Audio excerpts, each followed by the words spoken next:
నమస్కారం ETV news కు స్వాగతం. ముందుగా ప్రధాన అంశాలు.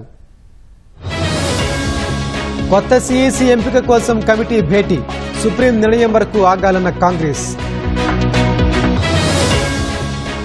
చైనాను శత్రువుగా చూడొద్దన్న పిట్రోడా, దుమారం రేపిన వివాదాస్పద వ్యాఖ్యలు.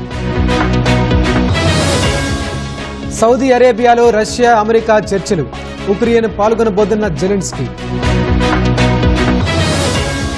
రైల్వే స్టేషన్లలో రద్దీ నియంత్రణకు చర్యలు, హోల్డింగ్ ప్రాంతాల ఏర్పాటు, ఏఐ వినియోగం. 2023-24లో బీజేపీకి 4,340 కోట్ల నిధులు, జాతీయ పార్టీలో 74.57% వాటా. ప్రార్థనా స్థలాల చట్టంపై కొత్త పిటిషన్లు, ఆగ్రహం వ్యక్తం చేసిన సుప్రీంకోర్టు. ఢిల్లీలో యమునా నది ప్రక్షాళన, కాలుష్య నివారణకు అధికారుల చర్యలు. ప్రపంచంలో 2వ అత్యుత్తమ బ్రాండ్ రిలయన్స్, జాబితా విడుదల చేసిన ఫ్యూచర్ బ్రాండ్.